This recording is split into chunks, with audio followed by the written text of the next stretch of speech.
press this button. Hey, we are with Tamir Gilad. Sorry, I got your surname wrong. Instead of a D, I put a T there, but that's okay. It's just to confuse the enemy, okay? And so I hope you're well. I hope you are having a fantastic day. I mean, what is it today? Today's Thursday. I'm a bit lost, no idea what time anymore. But you are in Haifa. You still live in a house on top of the hill there, looking at the other side. You can see Lebanon on the other side there. You want to see it, by the way? You're gonna make me feel bad now. But yeah, show us. Come on, show us there. Just a second.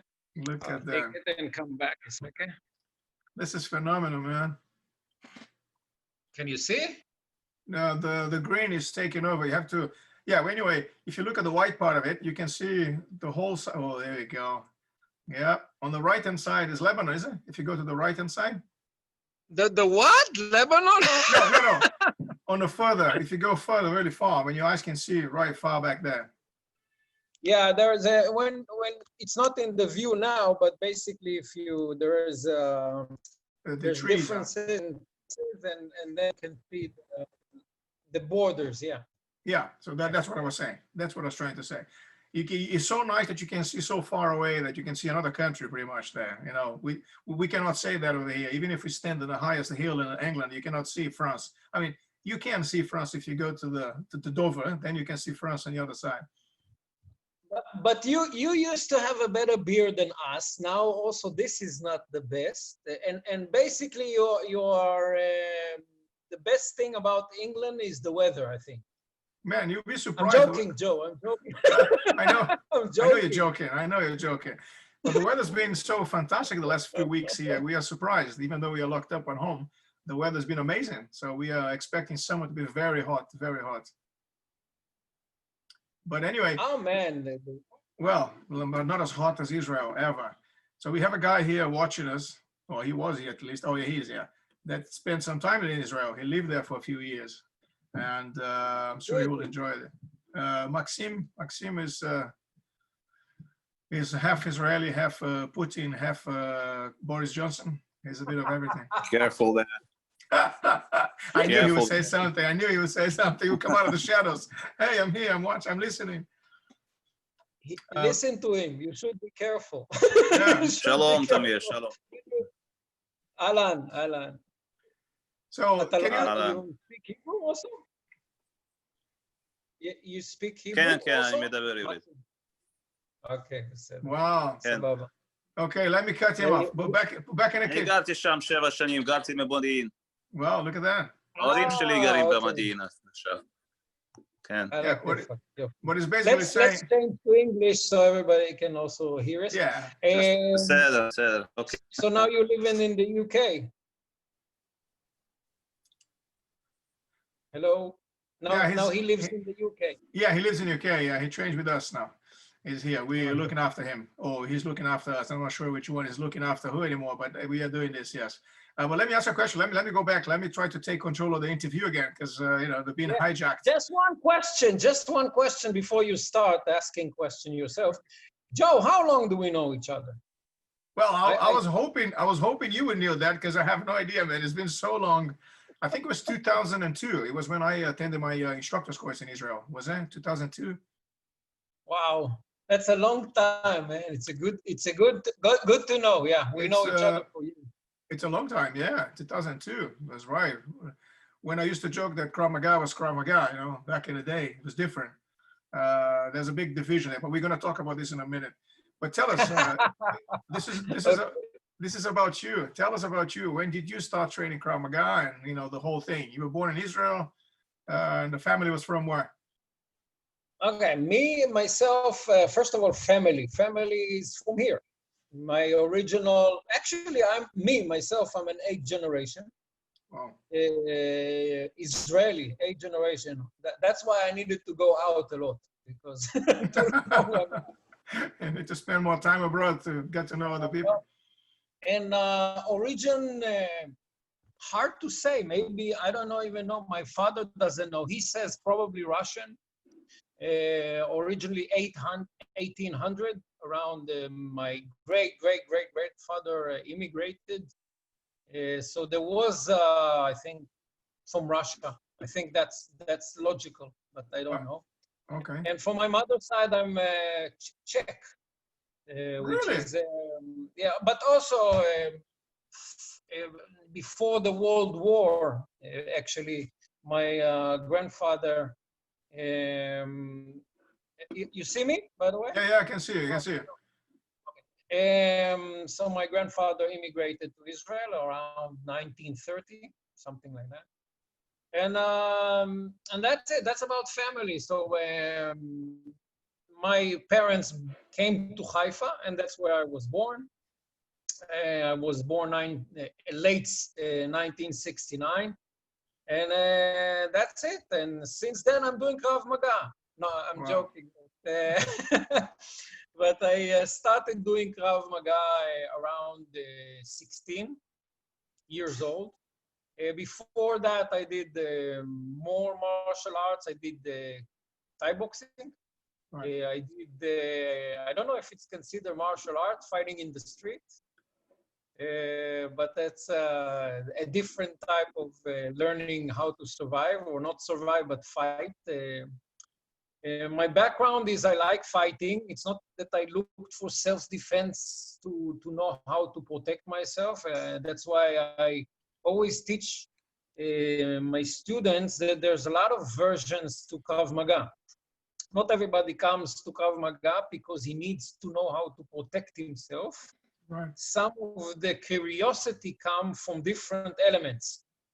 But in the end of learning Krav Maga, you need to understand that violence is a part of protecting yourself. And that's something I came very, very ready into the system. Wow. Yeah. One of the things that I keep saying to people is that it's different when you learn self-defense in England, for instance, and when you learn self-defense in Israel. Of course, not getting to the politics, but you guys are constantly in this sort of a state of alert. You're never in a white cold condition. You're always orange condition. In other words, you're always looking over the shoulder, crossing the street, paying attention, checking. You know, my first experience, for instance, at the airport in Tel Aviv was that the guys would come around. This is 2002. The guys would come around and check the bins, the rubbish, every single 5 minutes. I was standing there for a few minutes, 20 minutes, and the people came around, look at, check it, scan, touched it, and then came another guy, touched again, and looked around and poked the bin. And I was like, what are they doing this? And then I realized, of course, you can have, bombs and some other things there. So you guys are constantly in that kind of a readiness to go. Yeah, well, there's different status for every country. And there's good and bad in every country. Like everything, yin and yang, for my point of view. And in Israel, we had our share. Definitely the time we say 2002 and 2003 was the roughest situation in Israel, from bombing, exploding buses and stuff like that. So it was a very, very tense time. And from Krav Maga elements, definitely the constant fighting and I wouldn't say fear, but in a way the concept that you can get hurt. Not necessarily you can do Krav Maga against a bomber, yeah, but still the concept and the mental situation you are in, very, very close to the Krav Maga concept, right. Which means the people that came here back in the days, completely from Europe, definitely, they came from another world. And so it was a very strong impact on them, definitely. Oh yeah, I remember 2002, the bombing at Tanya. They had two situations in 2 weeks gap, and I was there for both of them. And I was like, yeah, you guys Israelis know how to put a show together, eh? Just for me. It was insane, man. It was insane. It was horrible. But then again, it's part of the experience. I mean, it's something that, coming from Brazil especially, this kind of stuff was kind of a normal in a way, except that we don't have explosions there, but we have people shooting one another on the streets trying to steal stuff from you. But anyway, let's talk about nice places now. Let's continue to talk about Israel. Forget about Brazil. But tell me, you trained Krav Maga with Imi back in the day. Did you still have the chance to work with him, or Imi was not my instructor. Imi was present in a few of the trainings that we were. Every Friday, we used to train in, you know the place, Gabi's gym. Oh, yeah. And occasionally, Imi used to come there. Back in the day, it was, I don't know if you remember, I don't know if you're, not the Gabi gym today. It was under, with stairs, staircase that you used to go to a cellar. I don't know if you were. Yeah, yeah. There's people leaving a little corridor. You're gonna turn right at the end, and that was the main door. Yeah, there was no. It's not that one. So before, oh, no, the previous one. No. There was a bicycle shop. Okay. And inside the bicycle shop there was a cellar, and we used to go in, and you have to go very, very. You know, it's like a cellar, but it's like very hard to go through it if you're an old man. And Imi used to come there. Wow. And, So yeah. it's a place hard to find. Only the hardcore Krav Maga practitioners in Netanya will be able to find a place. Huh? It's by the way, it was the bicycle shop belongs to Gabi's father at the time, and so that's how the gym was made. Wow. Anyway, yeah, and not so far, by the way, from where it is today, the Gabi's gym. Anyway, Imi used to come there and used to participating us training. Back then, I was not a high level, and I was one of the students. By the way, I always say to be a student, it's the best. It's like to be a teenager. You can kick everybody, you can punch anybody, and the law cannot touch you. So you can do everything you want. He's learning. Let him do it. He's learning. He's like a kid. Yeah, exactly. Oh, Tamir, you there? No, I think we lost Tamir for a second. Till will you show up there? Oh, Tamir's back. No, yep. Hold on. Can you hear me? You disappear for a while. Let me try to check your microphone. Hold on a second. Tamir, your microphone is He's on mute. Yeah, I will unmute him. Yeah. Can you hear me now? Yeah, exactly. Yeah. So you're talking about being a teenager training Krav Maga. Yes, I'm saying when just like being a teenager, not necessarily Krav Maga, you can do a lot of things that adults cannot do. So the same as a student. And back then it was, I think, one of the best times we were students, and me specifically, a lot, I think, high level of day. I didn't want ranks. I didn't want to be instructor. I didn't want to do anything fighting. That's very good. Yeah, to go to instructor course, to go to instructor course, I declined. I said, I don't need it. It's not my thing.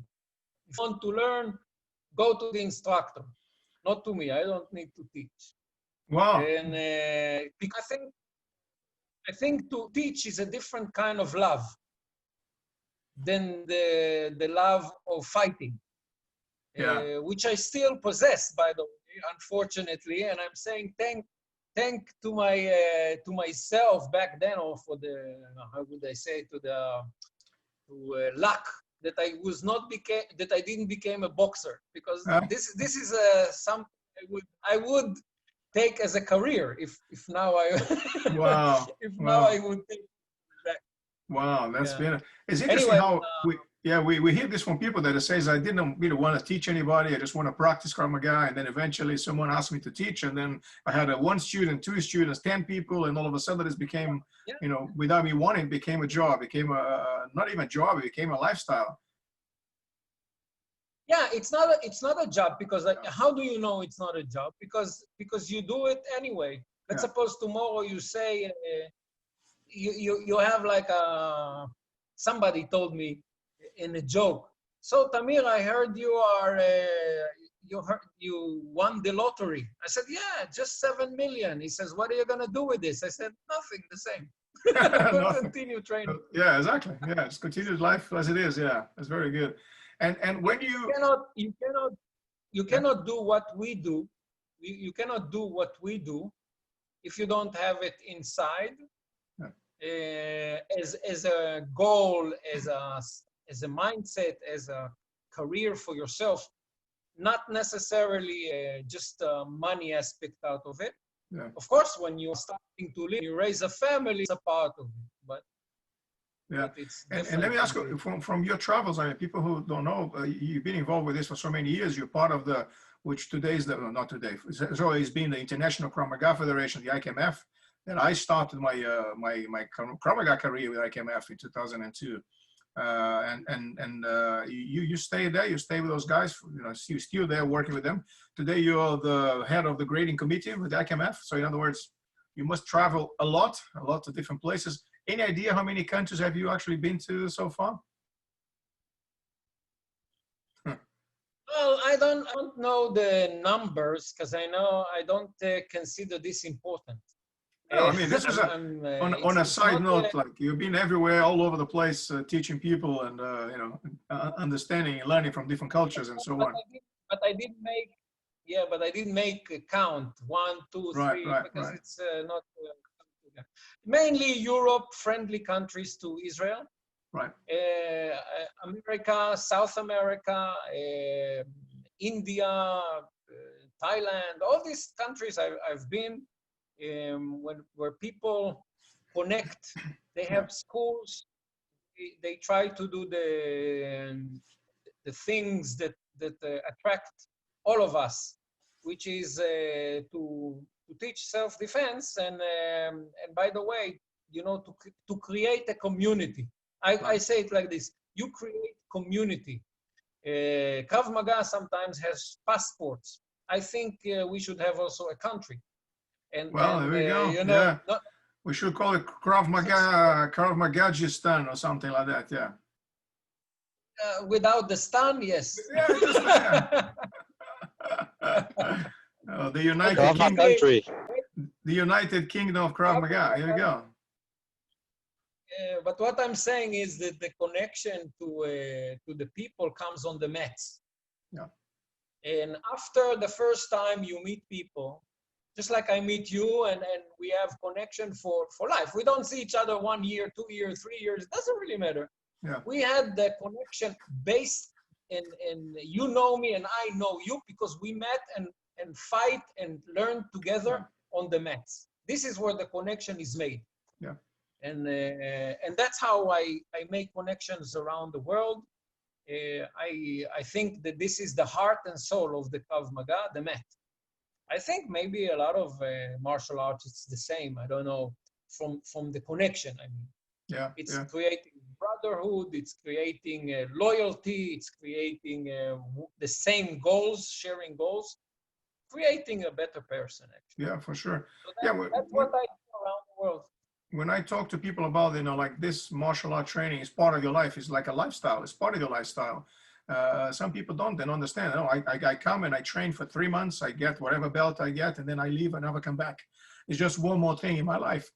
But what we've been doing all these years is we incorporated this lifestyle into our routine. This is part of it. So when I go on holiday with the wife and the kids, I'm always looking, wait a minute, we're going to run a workshop there, and then I can take the family, we can go on holiday together. So we put everything in the same boat, if you like, you know, traveling with the family, traveling to do some Krav Maga, and that's the way it goes. Some people don't understand, and they ask themselves, what do you mean it's your lifestyle or Krav Maga? What is it? Why is it not connecting only to fighting?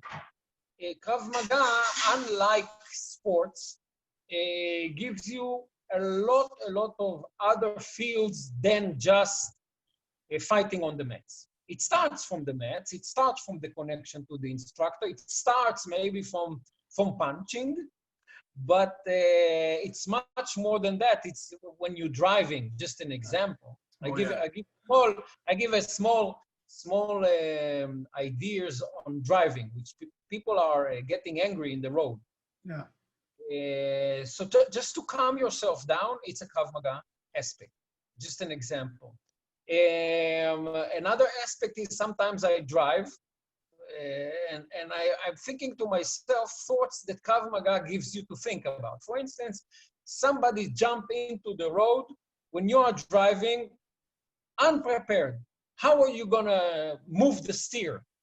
How are you going to make sure that when there will be an impact, it won't hit you in the face or break your ribs. What are you going to do with your legs at the same time?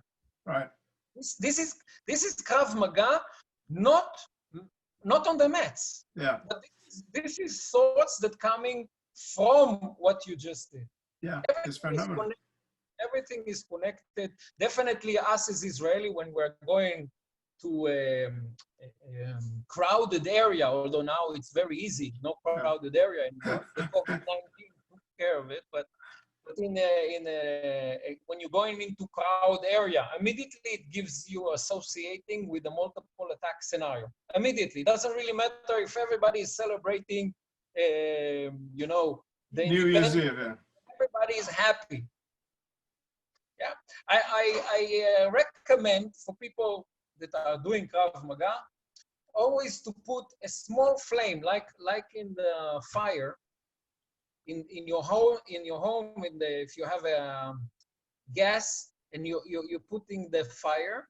So when you finish the cooking, don't turn it off. Leave it very, very small. So when you need to build a fire, you just do one motion.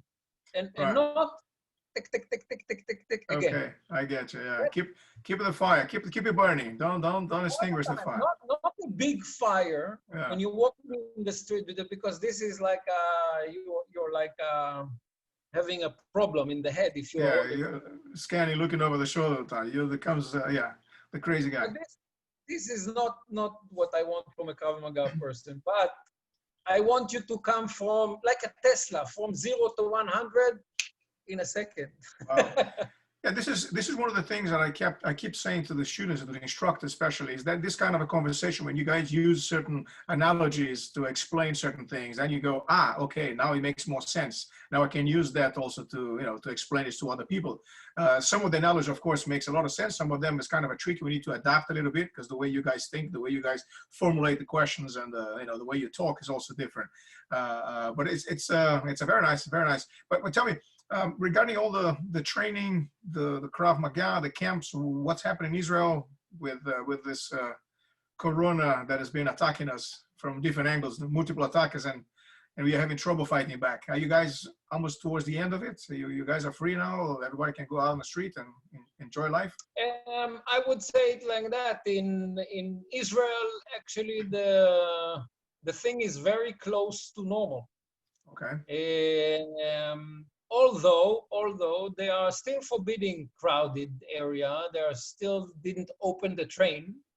The train is going to be opened on Monday. There are still schools that have a bit of a problem, so they close the school, the same school that there is a problem with.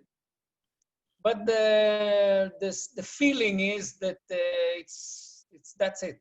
Wow. It's on the way to finish.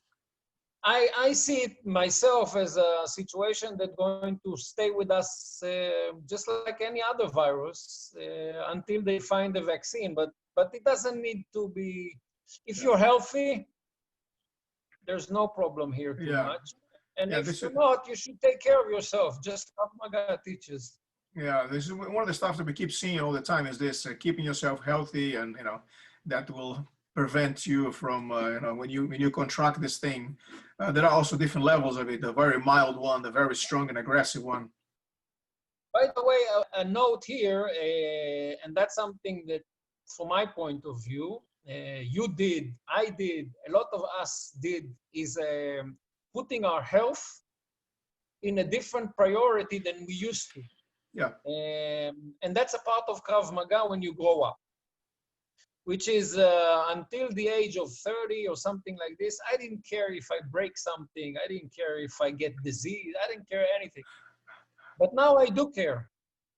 Now I do care, and the more I always says getting hurt is stupid. Wow. So try not to get hurt even in training. Whatever happens, don't get hurt. Save yourself to the real thing. So if the real thing comes when you are 70, you're prepared.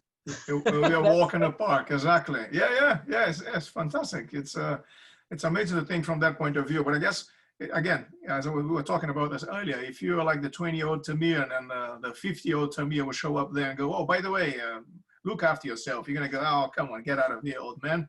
You know, I'm strong. I can kick people in the shin against shin, no problem, no shin guards. I'm okay with that. But now at 50, you go for shin against shin. You go, no, wait a minute. Let's put some protection, double protection, actually. So we learn eventually. I ask how much money you give, and then I get. Yeah, now we have to, put all the risks involved there. But tell me, you're traveling around the whole planet a few times already. Which places you've seen developing the most, and which countries you've seen, like, you know, I'm sure everything started in Sweden, Norway, up there for some reason, you know, many years ago, and then it spread it all over the place now. Which one do you think is the one that grown the most? Good in what? In Krav Maga, you mean? Yeah, countries like, for example, you can tell me, like in India, never had any Krav Maga there, and all of a sudden this thing just exploded.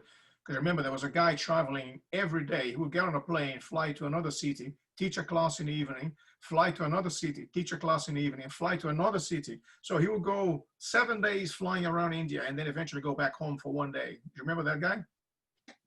Yeah, I know who you're talking about. Yeah, you know, exactly. So this is unheard of. When, you know, if you have to do this here in the UK, imagine him flying to Edinburgh, teaching a class, and then flying back to Manchester, flying back to, Happened. You know, but this is people that really put some effort into it in order to develop these things. You know, and, it's phenomenal. Your friend. I don't have friends. I don't have friends. I don't have friends. La la la la la la la la la la. Yeah. He took me on a flight, and I didn't get there, and then that's a big story anyway. What I wanted to say is that I think that the country that is the most serious in my organization, definitely. One of them is Holland. Holland, and how would you consider serious? The amount of active instructor, not just doing a Krav Maga instructor course, trying to help someone and doing a Krav Maga, and do your job, which means, let's suppose you are a banker. So from time to time, you are helping the instructor, but it's not your real job, and you don't consider that as your life. In Holland, there are, in my organization, there are more than 120 more active instructors that owns their own gym. Yeah, but the Dutch guys are famous for being, you know, very tough when it comes to all that. If you look at back in the old days, those Muay Thai fighters, you know, what's I mean, Ramon Decker, that was a famous guy. It's not about. Yeah, but I'm saying it's not about the fighting aspect, as serious as creating this as your goal, and just like you and me now. Okay, I get it. So how many instructors you have active which open their own gym? That's what basically saying to me. Okay, that serious in a mentality in a country. So Germany, Holland is the top, I would say, but there's a lot of potential in a lot of other places too. Right. Yeah. One of the things we were talking about this with other people is that when I attended my instructor's course, it was like this. We give you 180 hours of training. We give you lots of tools to solve problem A, B, C, and D. Okay. Someone punches you, do this. Someone chokes you, do that. A knife, you do this. So they were like a small little movies, if you like. Okay. So you watch all those movies, you perform it, you create this bigger movie. But then, okay, you became a Krav Maga instructor. That's your diploma. Congratulations. Off you go now. But then I had to learn from a marketing point of view. I had to learn from the advertising point of view. I had to learn from customer service point of view. There were many things I had to learn from the scratch. And back then, it was non-existent. It was like, how do you do this? Do I have to create a website? Yeah, I have no idea. We couldn't create a website like today. Today, one guy can go there and create a website in half a day, add some pictures, and that's you basically up and running.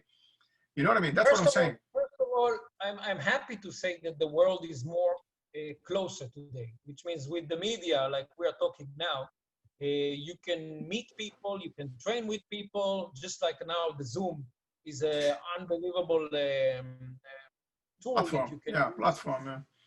Yeah, it's not the top, but trust me, it will be. Yeah, Not maybe not in that time, because you know to train in the Zoom is not the best, but it will make a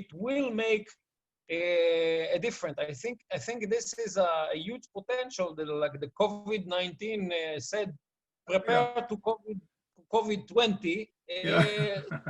To COVID-20, I hope not. I hope this is not like a space shuttle. There are different numbers to it. No, but for sure. No, but the point I was trying to make is this. Today, example, in Holland and Germany, they create a structure. So if I want to become an instructor, I know where the next step will be. I can approach somebody. Someone wrote a book about how to do things in a certain way, how to run your business, how to prepare for that. There's way more. But the thing is that a lot of the people in Holland, this is what they wanted. Right. From the beginning, this is what they wanted. They went to instructor course, not to say I want just the course, because the course itself, and you can be one of the say that self, the course in CIC is one of the top courses there is. Yeah. It's amazing knowledge. It's very good, and Yeah.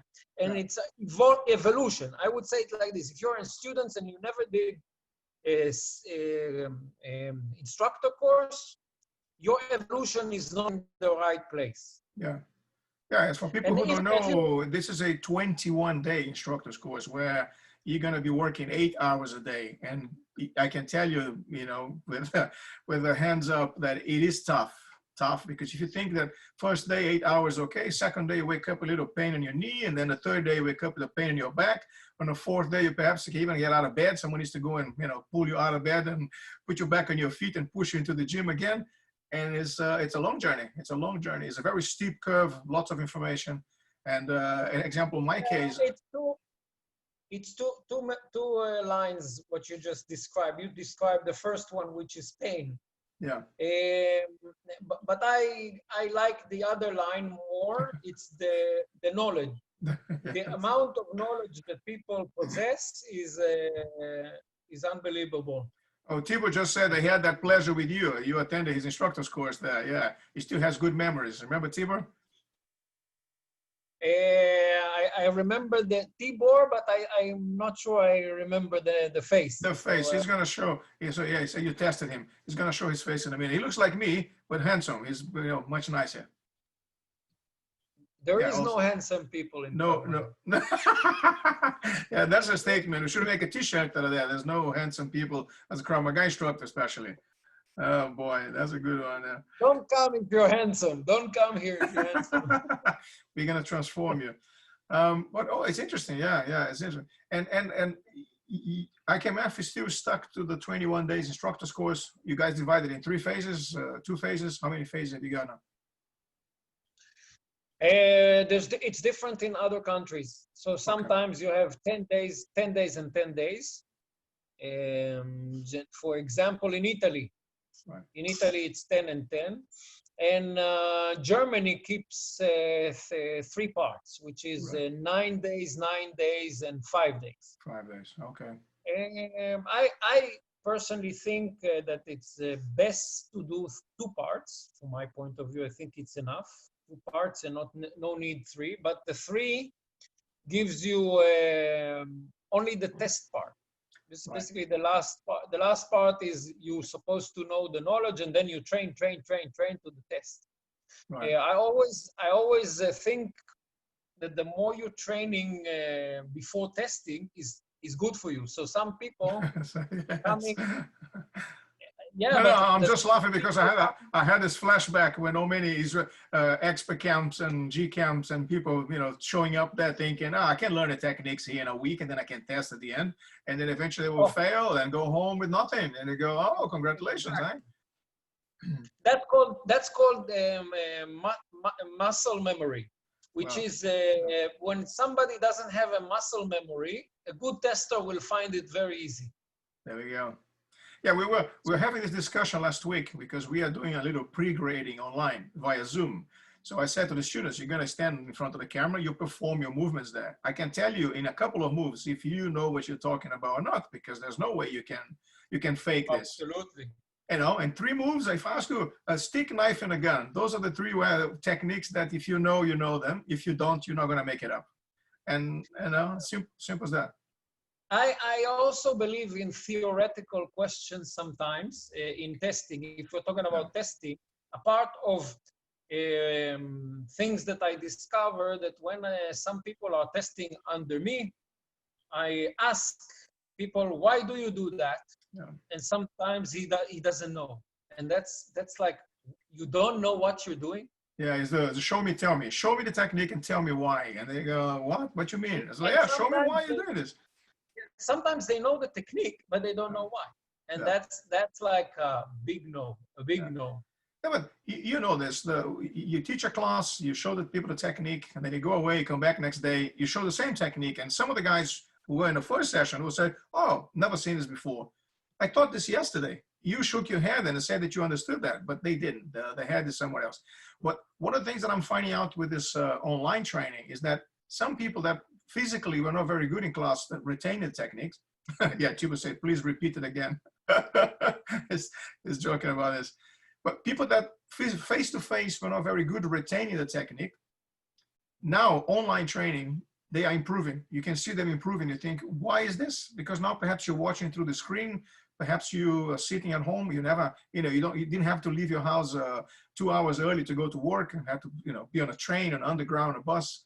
You didn't have to work all day. And then eventually by the evening, when we come to teach a class or when you come to train, you're tired already.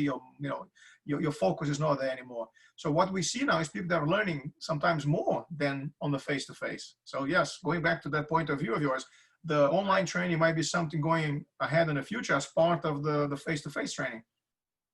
I'll reinforce what you just said. We want to print. We want to print what we are teaching.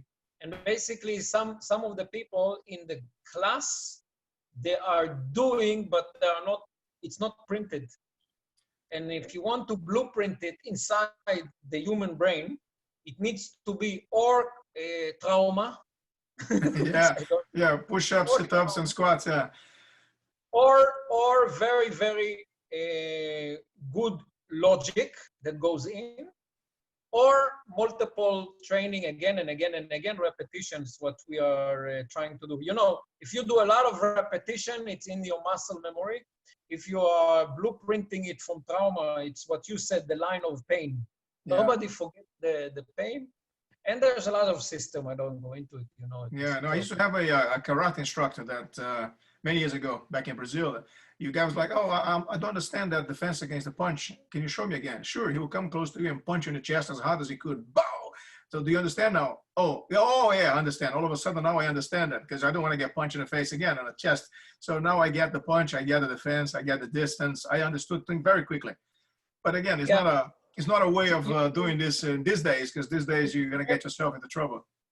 Yeah, that's what I wanted to say, that today to teach this way, you can end up in prison. You wouldn't survive much longer. Yeah, exactly. And the other thing we were talking about, we spoke to Danny Netzer, which is you probably know him, the guy in charge of Krav Maga in the IDF. Danny Netzer.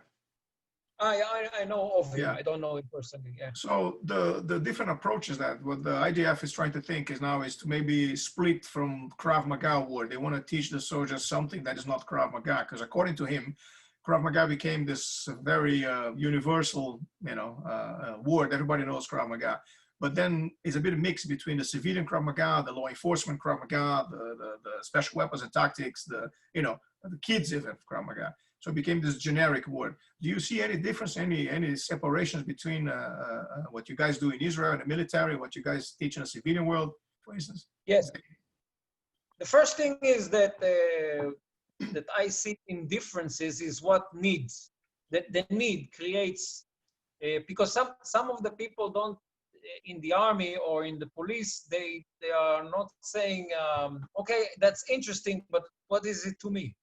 Uh-huh. So this is very important, the concept. I give you a different type of thinking. American, I was teaching in America. So I was saying to one of the guys, here you don't shoot. I can show you how to disassemble somebody and you can save the situation without a gun. And he said, no, I will shoot him. And I Yeah. said, but there's another way. He says, no. He says, no, no, no, no. I will shoot him. I said, why? He says, because I can. Because I can. Yeah, that's the famous one. So, first of all, you know, I'm not sure, yeah, but what you see now with what happens also in the US, Yeah. everybody says it's horrible, it's not okay, but who knows if this is not what the instructor over there was teaching? Yeah. I don't know if it's correct, not correct, how they think. Yeah. But from my point of view, we had this type of problem that we were discussing about putting the knee on somebody's head or on the chest. This was a long time ago, but maybe in one of the police academies, this is how they learn. Yeah, and Somebody now doesn't sleep good. yeah, I read an article from one of the newspapers, and I'm not sure if it was CNN or BBC, where they actually said the police force over there taught that technique with the knee over the neck. So the guy did what he was being taught pretty much. But now, again, we don't know. Information these days are being manipulated in a way that we don't know what is the truth anymore. You know, the truth today, tomorrow might be a big lie and so on. So we don't know exactly what's going on. Anyway, what we do in IDF, or if we do it in law enforcement, and this, we as IKMF specifically, we have people everywhere. So basically, we have in the IDF, we have in the places, I cannot even say the names, but we have people that we made them our instructors, and they bring the knowledge. Right. But the people, yeah. So that gives you just a small one. How to take someone out from a vehicle. It's an example which is involving police. Which means I'm standing with the rifle and says, get out of the car. No. Okay?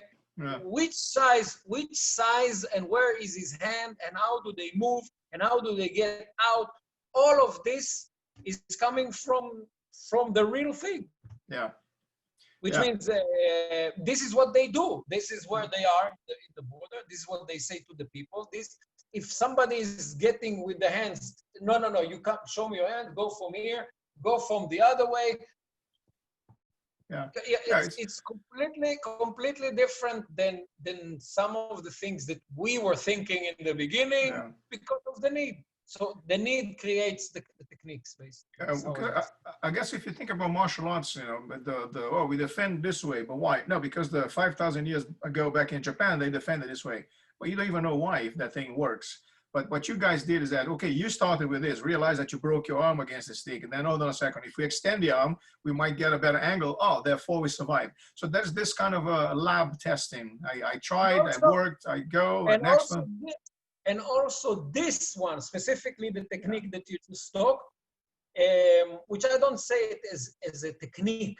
I would say it as a evolution. Yeah. When I teach it, when I teach it, I take a crooked stick with spikes like this, and I said, okay, defend. Nobody will do this. No one. And you cannot say, hey, the technique is this, you know. And the guy will say, but the weapon you're using is different. It's not a stick. It's something else. I have to adapt it.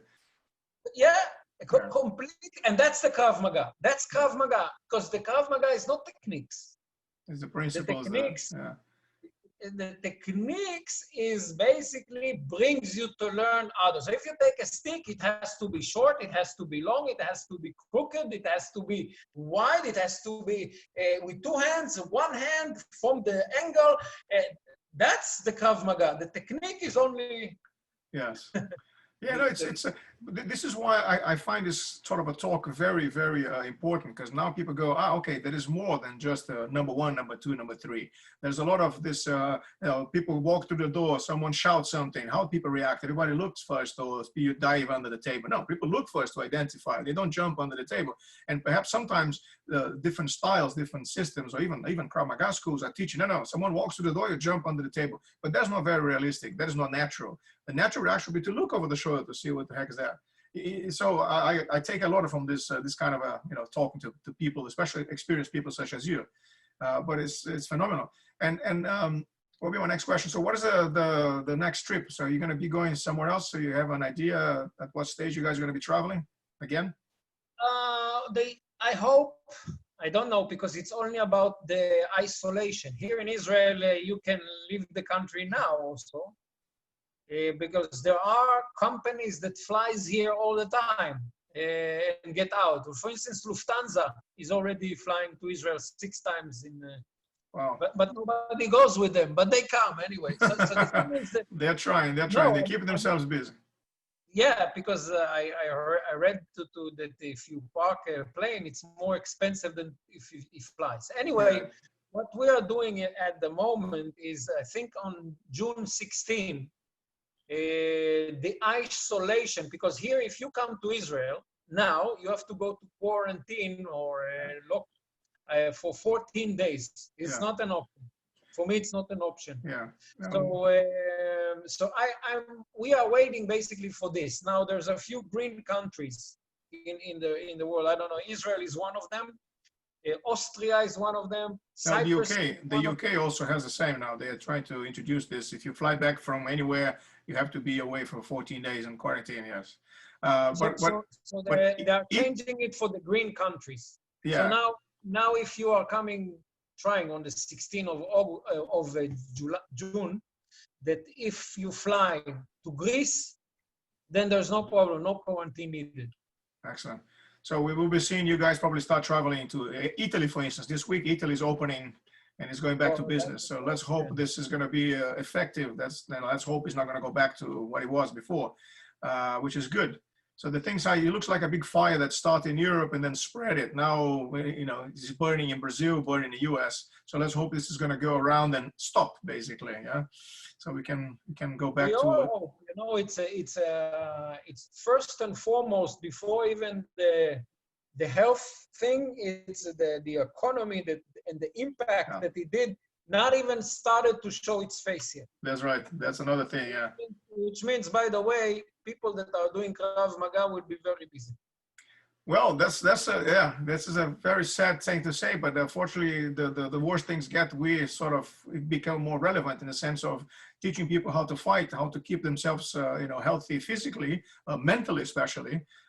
So some of the guys have been watching this thing. They train Krav Maga every evening, and I've got messages from them saying, "Oh, this is the best part of the day is when I can focus in training, doing some exercise. I can focus and keep myself fit." As we discussed this in the beginning of this interview, that the fitter you are, the stronger you are to face whatever adversity comes your way there, which is very important. The fitter you are, the stronger you are, you make correct decisions, because not always the decision is a punch. Sometimes to take a pistol or sometimes to run away is the best decision. And to make the correct decision, you need to be fit.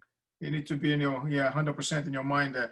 But and in terms of training, I mean, you've been doing online training with people who've been focusing and teaching people, even though you're far away from them. But I guess this has also opened another door for training, because you can train with people that you never met before, and even from far away. But it's nice to have the input, because as I keep saying, every time we meet, every time we talk, there's always something that I'm learning. It's like, oh, this is a very interesting one. I want to make note of this.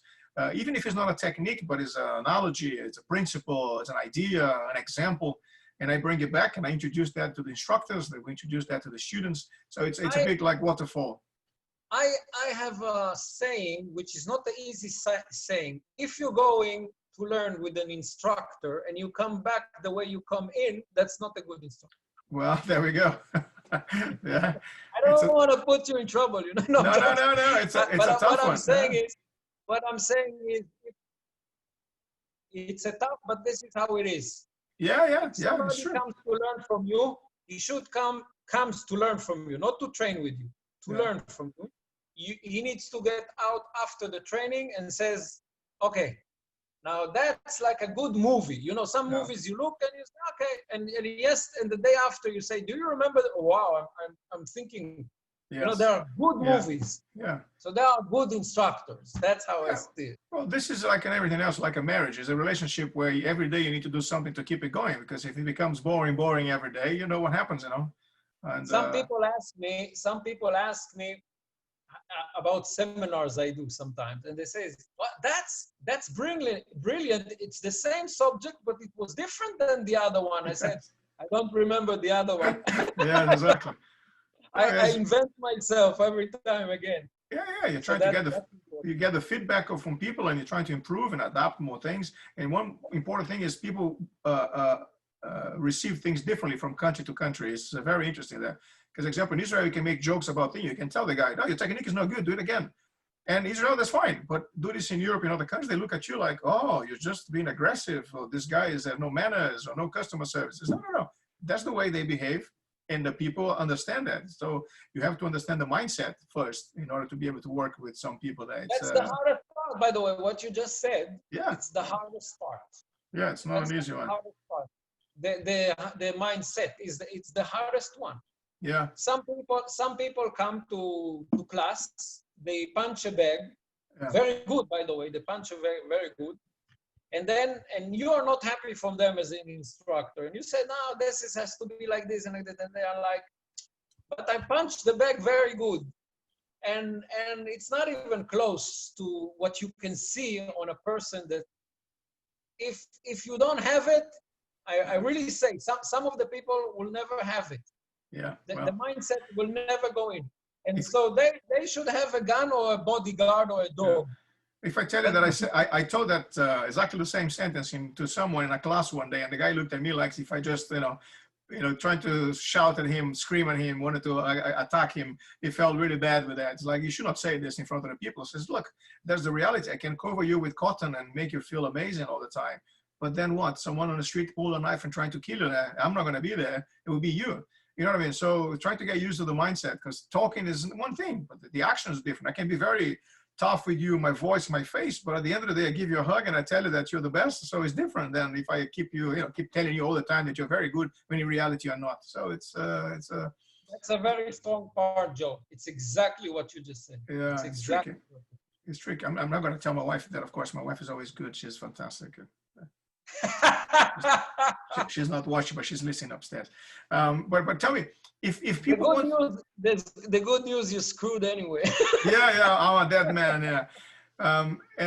If people want to train with you, would you teach people online? People can get a lesson with you, half an hour, I don't know, something like that, via Zoom or any other platform? No problem, as long as it's private and it's not in organization-wise, no problem. Yeah, absolutely.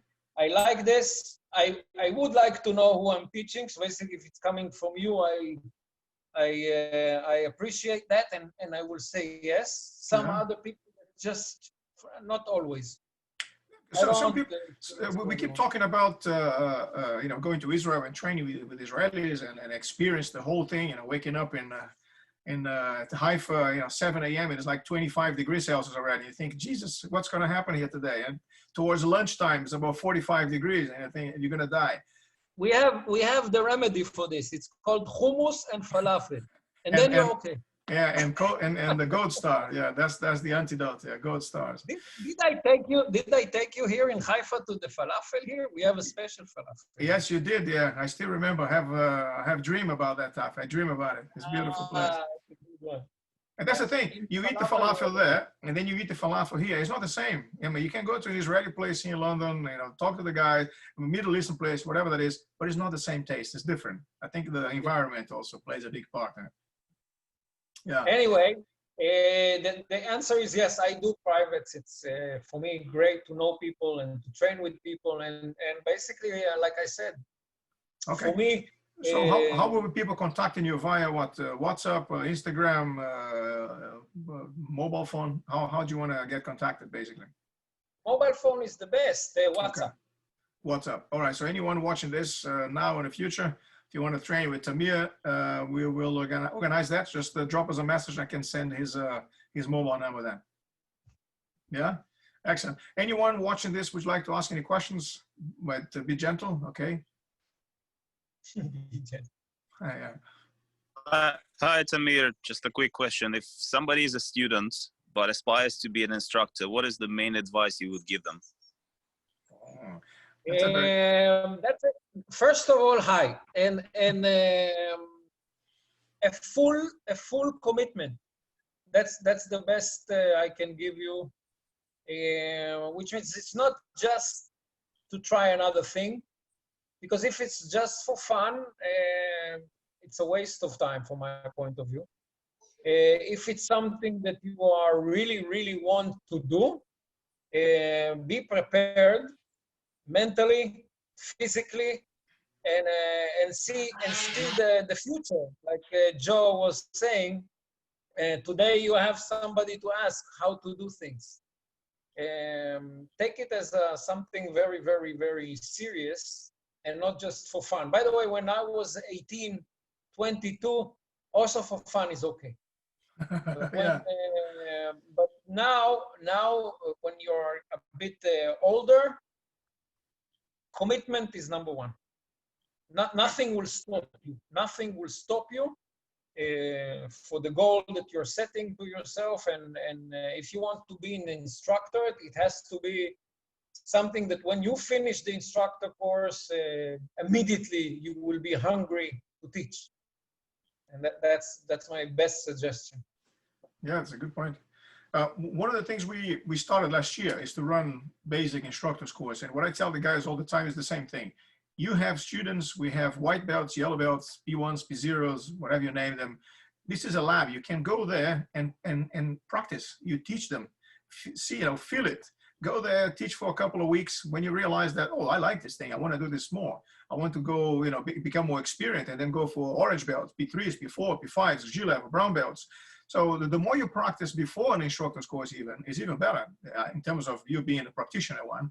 And then once you become an instructor, you want to start teaching people from the beginning. Example, when I started mine, I had to teach for 2 or 3 years, very basic level techniques, and nothing of the advanced gun disarming and all the long weapon threat and stuff like that. That stuff was left way away from the classes there.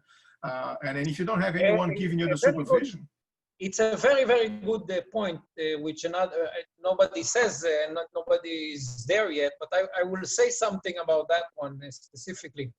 A good instructor take the basic and make it amazing. When people are going, like you said, the fancy guns, knives, sticks, tools basically, but cannot handle a straight punch or a bottle into the face in a pub, that brings a very problematic aspect. So a good instructor knows to take from a course, like an instructor course, how to build a lesson that is basically amazing, and it can be a punch. Just a punch. And I make experiments with this sometimes. I take lessons about the very beginner, which you call beginner, but Mike Tyson is a billionaire because of this basic. So technically, I went into it. I see that the way you are doing the lesson is much more interesting sometimes than the subject itself. Yes, that's the leading aspect of this. And then when you're going to the fancy stuff, which more of us is more curious about it, but not a lot of people are being pulled with a gun in front of their face. Yeah. And the best proof is, ask yourself as a student, when was the last time it happened? Yeah, that was in Brazil many years ago, but there's another story. Brazil and rifles and stuff like this. The thing is curiosity. We want to do things out of curiosity, things that are considered impossible to defend, and then you show that there is a way. But the thing is that most of the violent confrontation will be a slap to your face and a knife stuck, not to kill, by the way, not always like to kill, but to be in a situation that you will be scared very much. If you're not scared, you're already in a different level. Exactly. Wow.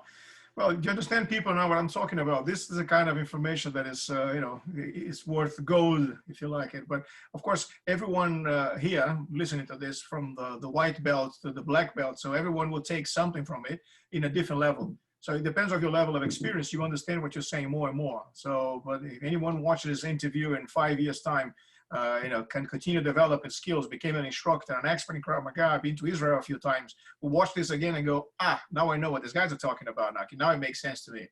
Yeah, but it's not for everybody. Oh, it's interesting. But anyway. And always improve your tools. That's another issue.